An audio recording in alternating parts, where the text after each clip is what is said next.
e não lhes caiu os parentes na lama. Porquê é que nós devemos ter um governo que é tão teimoso que não consegue perceber ou não quer perceber esta realidade?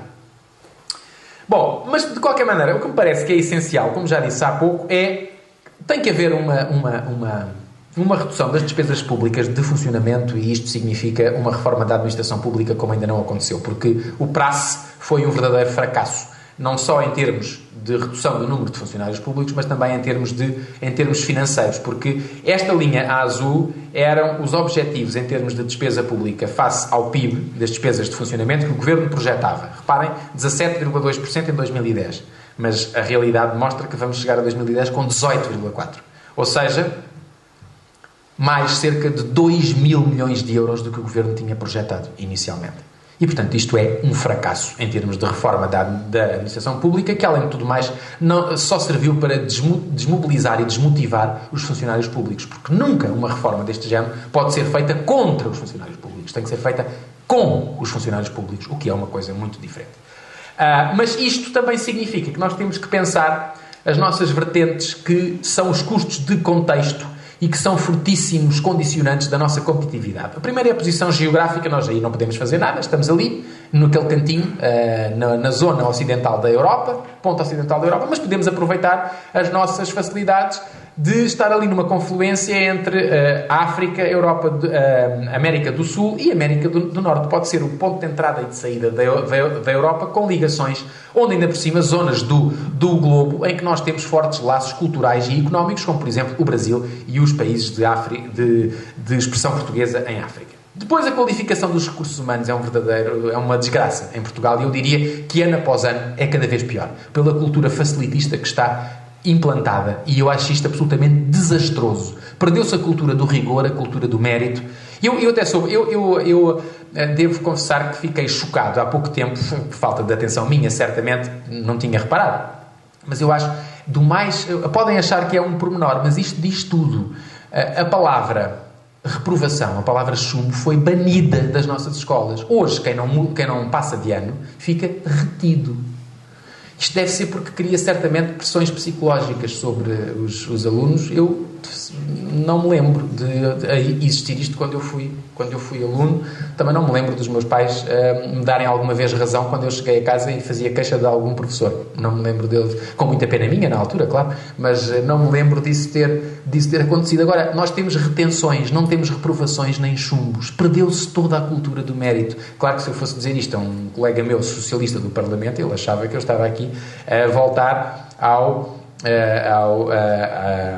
vamos ser simpáticos, ao período anterior ao 25 de abril de 1974, que era um perigoso reacionário.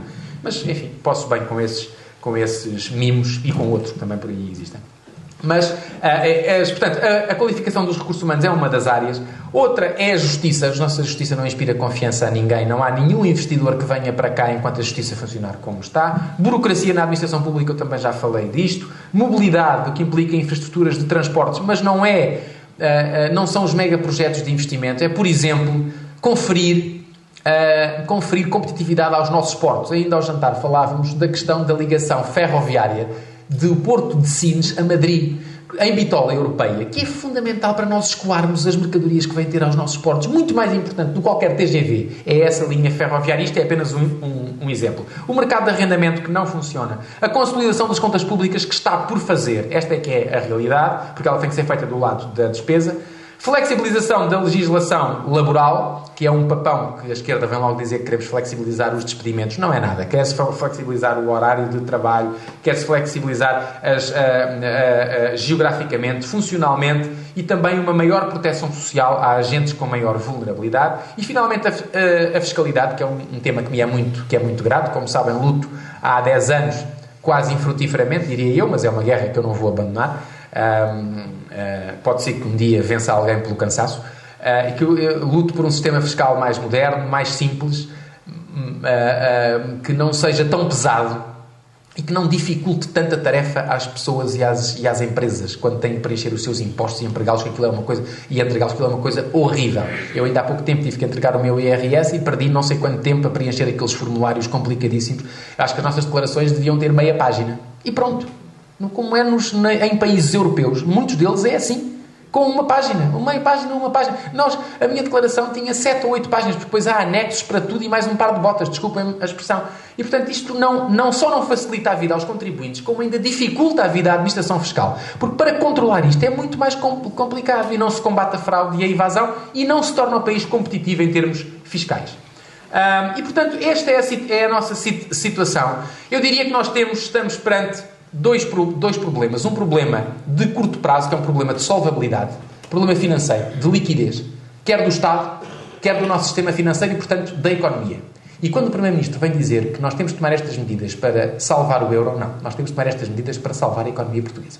É tão claro que não deixa dúvidas para ninguém, que a economia portuguesa e a sua solvabilidade que estão em causa. Este é um problema de curto prazo, de emergência, que tem que ser resolvido. Mas não podemos, ao mesmo tempo, descurar as reformas estruturais nestas vertentes todas que eu referi, porque só dessa forma é que nós podemos aumentar o potencial da nossa economia e chegar no prazo de 10 anos, vamos dizer, 10 anos, já não sei se não serei otimista, mas 10 anos, a ter um ritmo de crescimento mais elevado e podermos sair da cauda da Europa. Peço desculpa pelo tempo que vos tomei, estou à vossa disposição para as questões que tenho.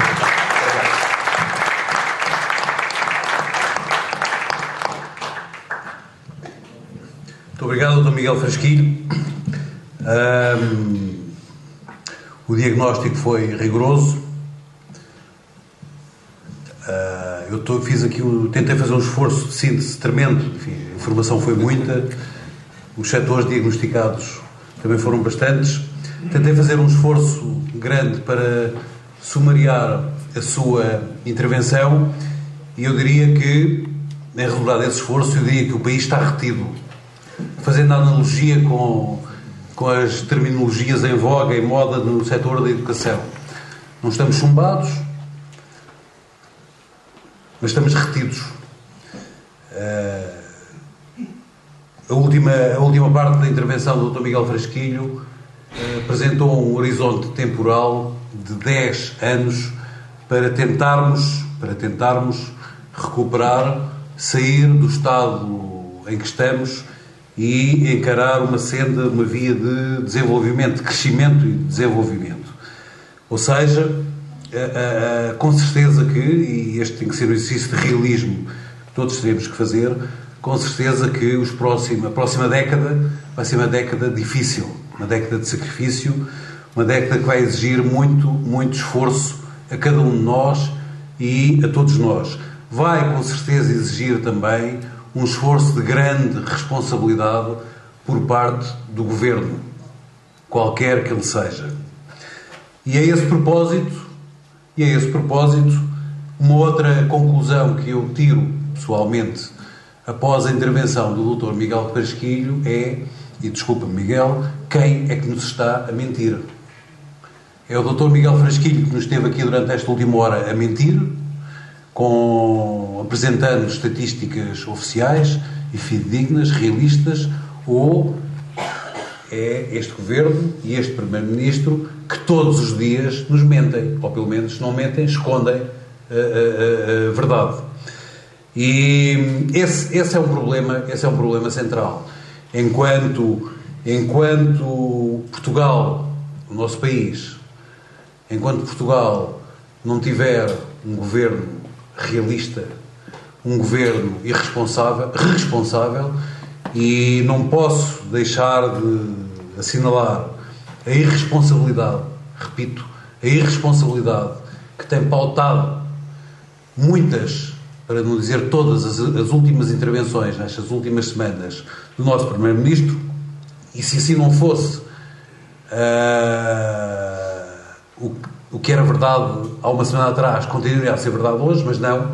Nós estamos a assistir nestas últimas 3 semanas, as verdades mudam todas as semanas. Quer dizer, alguém nos mentiu na semana passada e na semana antes da semana passada, porque a realidade muda, tem mudado todas as semanas.